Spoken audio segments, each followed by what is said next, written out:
Okay. Assalamualaikum warahmatullahi wabarakatuh.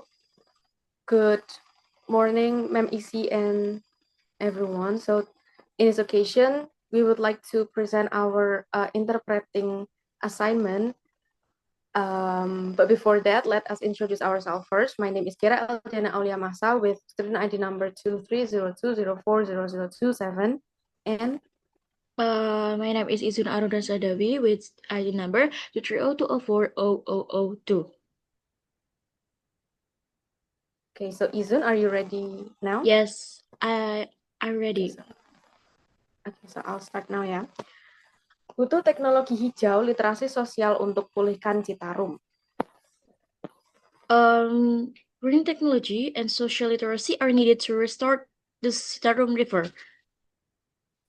Pencemaran lingkungan masih terjadi di Sungai Citarum. Environmental pollution continue to occur in the Citarum River. Sungai yang memiliki hulu di kawasan Kertasari, Kabupaten Bandung, dan bermuara di kawasan Karawang ini The river, which originated in the Kertasari area of Bandung and flows into the Karawang regions, memiliki banyak masalah lingkungan dari mulai tercemar limbah pabrik, limbah rumah tangga, sampah hingga kotoran ternak. face numerous environmental problems, including pollution from industrial waste, household waste, trash, and livestock manure. Dalam kegiatan Indonesia Green Connect IGC 2025 yang merupakan side event konvensi sains, teknologi, dan industri 2025, In the Indonesia Green Connect 2025 activity, which is have side event of the 2025 Science, Technology, and Industry Convention, Direktur Kawasan Sains dan Teknologi ITB R. Sugeng Joko Sarwono mengatakan penanganan Sungai Citarum tidaklah mudah. R. Sugeng Joko Sarwono said, he, as the director of the ITB Science and Technology, said that managing the Citarum River is not easy. Terus terang saja, pada saat kita menerapkan ekonomi hijau atau teknologi hijau atau green atau nantinya blue, Uh, who said that when we implement a green economy or green technology or green or letter blue, proses yang dilakukan tidak bisa seperti membalikkan telapak tangan.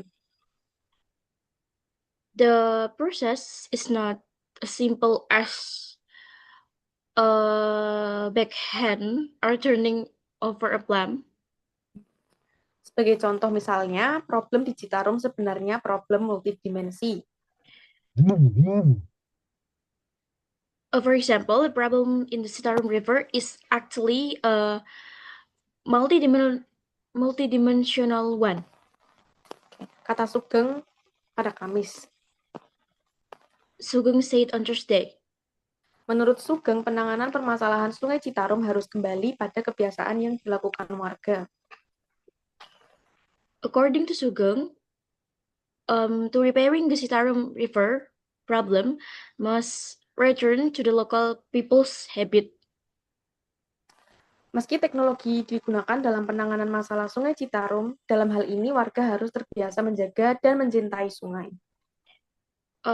While technology is being used to address the Citarum River problem, residents must also develop a habit of caring for and respecting the river. Jadi artinya di sana tidak hanya teknologi, tapi juga ada faktor sosial, ada faktor human behavior, dan seterusnya.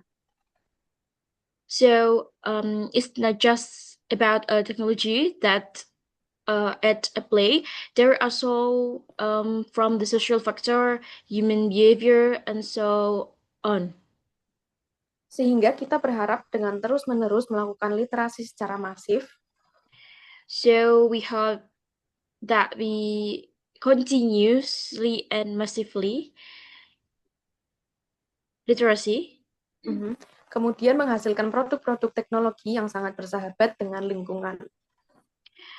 we will create or produce environmentally friendly technology product. Harapannya pelan-pelan kita bisa membuat lingkungan kita menjadi lebih baik, ungkapnya. Hopefully, we can gradually improve our environment, he said. Citarum itu bisa dibuat menjadi sebuah sungai yang bersih. The Citarum River can be made into a clean river. Tujuannya tentu saja bukan untuk membuat sungainya bersih saja. To get goals, of course, is not just to clean the river. Tetapi behaviornya diubah, orang yang membuang sampah juga harus diatur. But also to change its behavior from the characteristic of the people. People who throw away trash must also be regulated. Diliterasi bahwa ada impact yang tidak ringan, tambahnya. And awareness must be raised that from the impact are not significant. Kemudian seandainya Sungai Citarum bersih, Sugeng menyebut dari situ bisa muncul pertumbuhan ekonomi.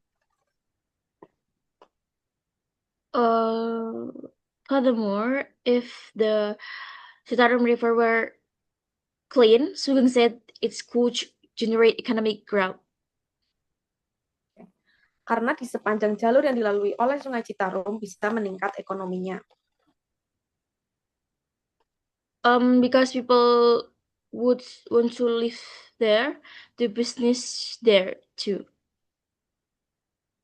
Okay. Karena orang,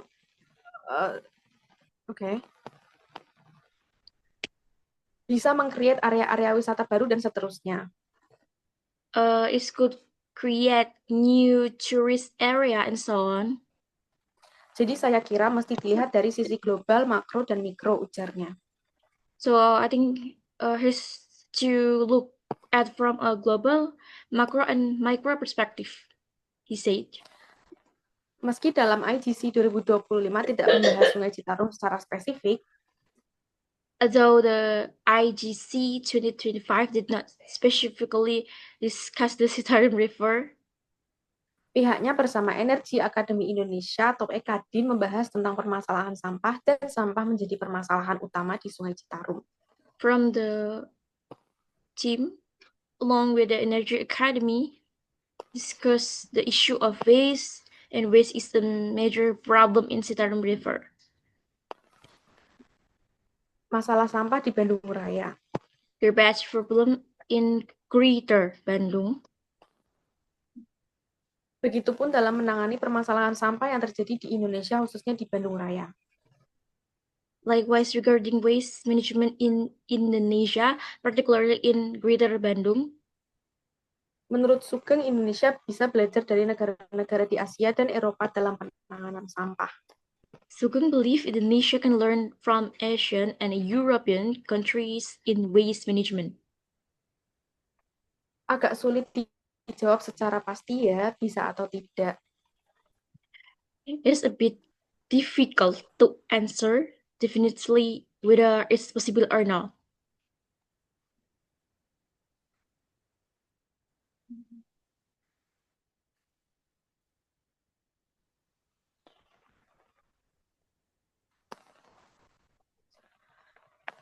Tapi kalau melihat itu ada yang berusaha bisa juga.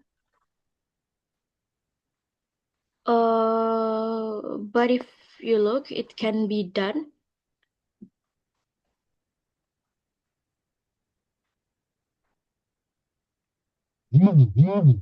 Saya kira mestinya dengan kapabilitas manusia Indonesia harusnya bisa, ucapnya. I think with the capability of Indonesian people, it should be possible. He said, dalam penanganan sampah, Sugeng sebut tidak bisa dilakukan sendiri-sendiri. Sugeng said state that waste management cannot be done alone. Dia menyebut jika dirinya selalu diajarkan ekosistem bahwa hidup itu selalu berkolaborasi. He explained that he was always taught with the ecosystem that life is always collaborative. Dalam penanganan sampah harus dilakukan multidimension. Waste management requires a multidimensional approach. Sebenarnya banyak produk teknologi yang sudah bisa dihasilkan oleh para saintis Indonesia. In fact, many technological products have already been produced by Indonesian scientists. Tak hanya ITB, menurut Sugeng cukup banyak kampus-kampus lain di Bandung, di Jawa, bahkan di seluruh Indonesia.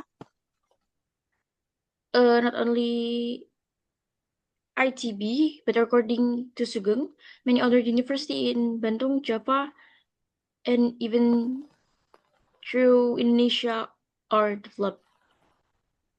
Membuat produk-produk teknologi yang bisa mengelola sampah, mulai dari penanganan dengan insinerator, dengan bakteri, cacing, dan lainnya.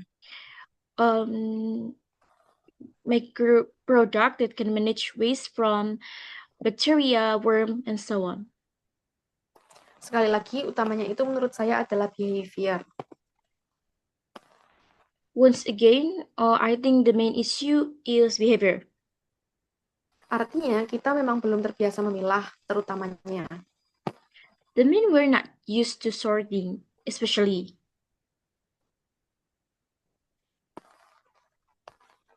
Kalau kita ingin mengolah, itu berarti harus dipilah dulu kan, karena kalau tidak dipilah, yang mempersempit cara untuk mengolah. If we want to process, that means sorting first, because if we don't sort, it's narrow of processing option.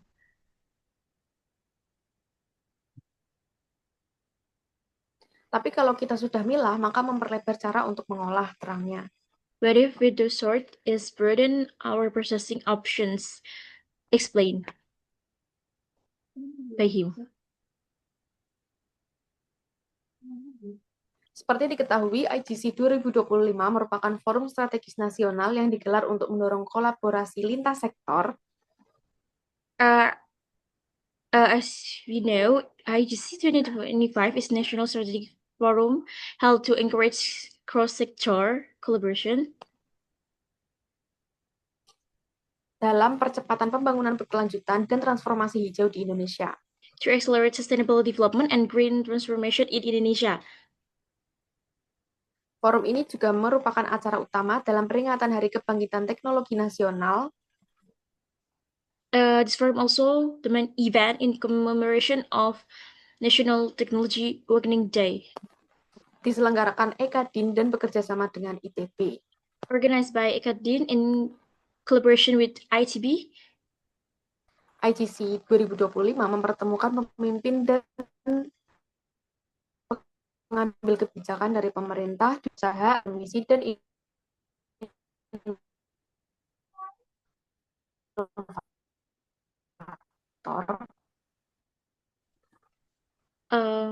IGC 2025 bring together leader and policymaker from government, business, academia, and infrastructure to dialogue and collaborative. Untuk dalam isu-isu penting seperti transisi energi, mobilitas bersih, ketahanan pangan dan air, kesehatan masyarakat, dan pembiayaan inovatif untuk transformasi hijau. On critical issues such as energy transition, clean mobility, food and water security, public health, and innovative financing for green transformation. Founder dan CTO Ekadin Syarif Riyadi mengatakan terkait permasalahan sampah, kolaborasi antara berbagai pihak perlu dilakukan. Ekadin founder and Syarif state collaboration between various parties is essential.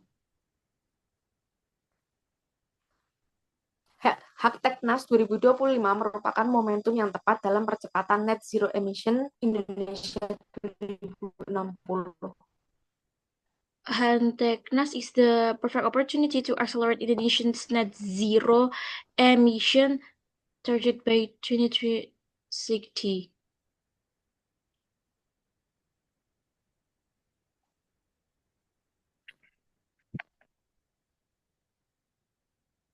Dari kemampuan teknologi, kita bisa menginfluence pemerintah, pemangku kepentingan untuk memformulasi peraturan yang berbasis teknologi.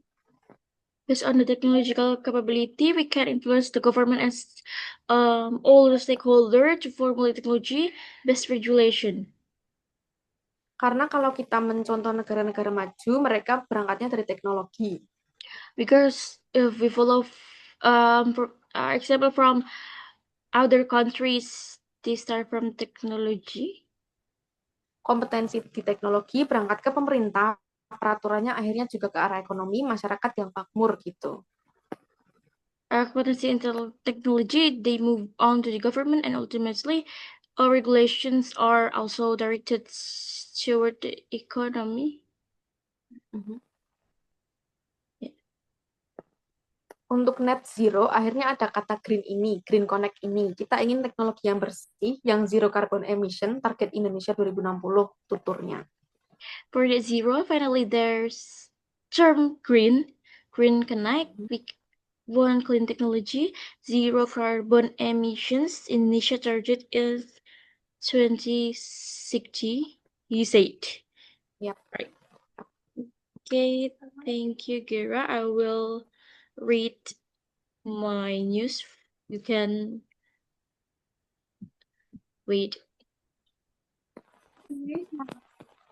Are you ready, Gira? Yes, I'm ready. Okay.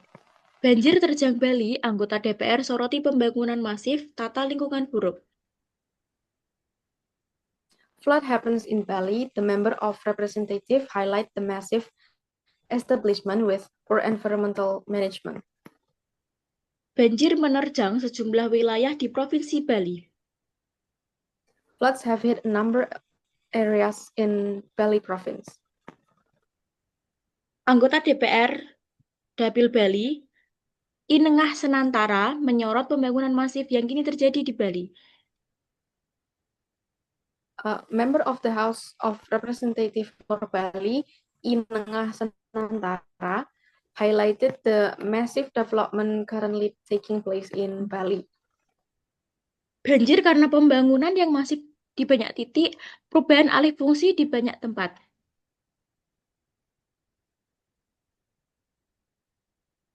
The floods are due to massive development in many areas and changes in land use in many places.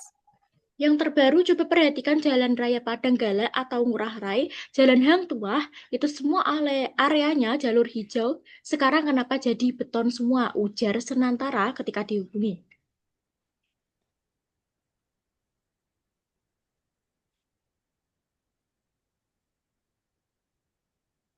Hang Tuah, for example, these areas used to be green belts, but now they are all covered in concrete, said Senantara when contacted on Thursday. Tak hanya di kota, pembangunan masif juga terjadi di pedalaman.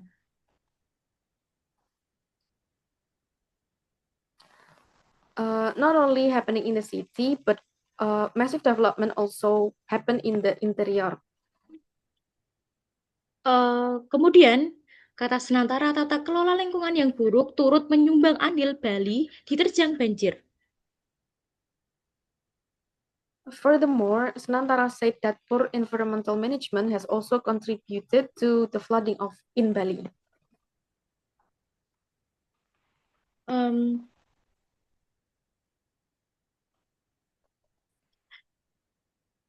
Tata kelola lingkungan yang belum memadai kesannya masih menunggu masalah baru penanganan. Tidak ada upaya preventif.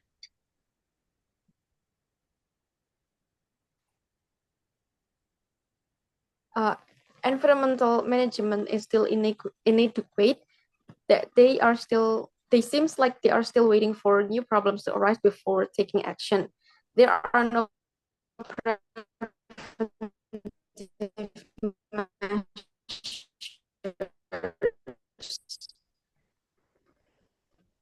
Termasuk juga sampah yang belum terkelola dengan baik. Tutur Senantara. Including proper waste management, said Senantara. Senantara tak memungkiri banjir juga timbul karena cuaca. Senantara did not deny that the floods were also caused by the weather. Diketahui beberapa hari terakhir hujan deras mengguyur Pulau Dewata. It is known that in the past few days, heavy rains have poured down on the island of the gods. Memang curah hujannya yang sangat tinggi, 2 hari hujan sangat lebat dengan petir yang menggelegar, sambungnya. Indeed, the rainfall was very high, with 2 days of very heavy rain accompanied by thunder, he continued. Sebelumnya, Badan Nasional Penanggulangan Bencana (BNPB) mengatakan banjir melanda 4 wilayah administrasi kota dan kabupaten di Provinsi Bali. Previously, the National Disaster Management Agency, or BNPB, said that floods had hit 4 administrative cities and regencies in Bali province. Wilayah terdampak banjir berada di Kabupaten Jembrana, Gianyar, Tabanan, Kelungkung, dan Kota Denpasar. The flood affected areas are in Jembrana Regency, Gianyar, Tabanan, Kelungkung, and Denpasar City. BNPB mengatakan banjir di wilayah Bali terjadi sejak Selasa malam. Banjir terjadi setelah hujan lebat mengguyur sejumlah wilayah semalam sejak pukul 11.15 WIB. BNPB stated that the floods in Bali began on Tuesday night. The floods occurred after heavy rain poured over several areas the previous night, starting at 11:15 p.m. Di Kabupaten Jembrana, banjir terjadi di beberapa titik. In Jembrana Regency, flooding occurred in several areas. BNPB juga mencatat banjir di Jembrana menimbulkan 2 korban jiwa. BNPB also reported that the flooding in Jembrana resulted in 2 fatalities. Data sementara yang diterima BNPB pada Rabu pukul 11.30 WIB menyebutkan 2 warga meninggal dan 103 keluarga terdampak di Kabupaten Jembrana. Preliminary data received by BNPB on Wednesday at 11:30 a.m. Said that 2 residents had died and 103 households had been affected in Jembrana. Kata Kepala Pusat Data Informasi dan Komunikasi Kebencanaan BNPB Abdul Muhari dalam keterangan kepada wartawan pada Rabu. Said head of BNPB's Disaster Data Information and Communication Center Abdul Muhari in a statement to reporters on Wednesday. BNPB juga mencatat 85 warga mengungsi di beberapa titik di Kabupaten Jembrana, di antaranya Pos Balai Desa Yeh Kuning 10 jiwa, Pos Balai Banjar Yeh Kuning 10 jiwa, Musola Asidki 40 jiwa, dan Musola Darul Mustafa 25 jiwa.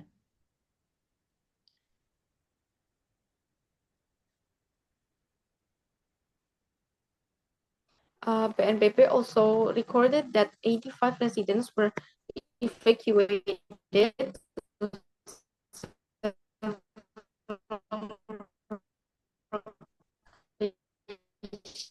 in Jembrana, including Kuning Field Hall, 10 people, Kuning Baru Mustafa Mosque, 25 people. Sementara itu, 104 keluarga dengan 423 jiwa terdampak banjir di Kabupaten Kelungkung.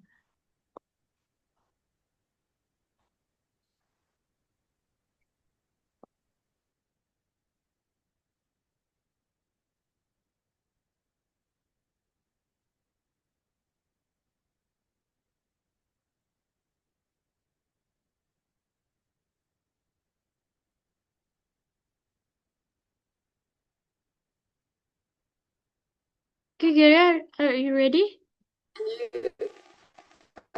Okay. Okay, I'll repeat.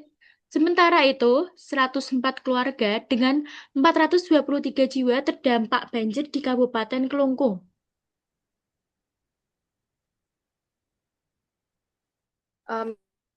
Meanwhile, 104 families with 423 people were affected by flooding in Klungkung Regency. Yes. Sejumlah wilayah lain yang terdampak banjir di Bali saat ini masih dalam proses pendataan.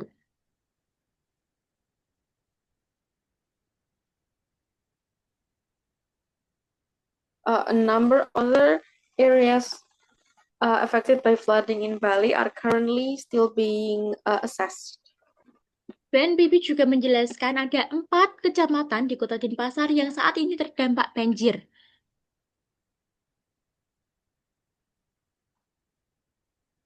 BNPB also explained that there are 4 sub-districts in Denpasar City that are currently affected by flooding. Wilayah yang kebanjiran itu berada di Kecamatan Denpasar Timur, Denpasar Utara, Denpasar Selatan, dan Denpasar Barat. The flooded areas are in East Denpasar, North Denpasar, South Denpasar, and West Denpasar sub-districts. Di wilayah Kabupaten Jembrana, banjir melanda Kecamatan Jembrana. In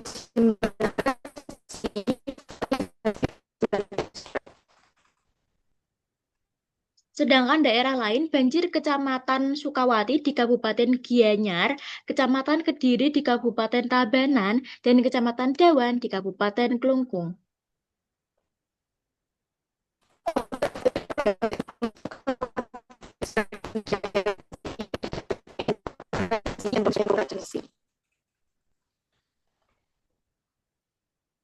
Okay, thank you, Kara. Good job.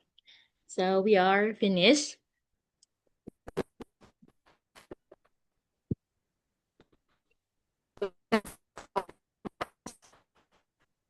Thank you.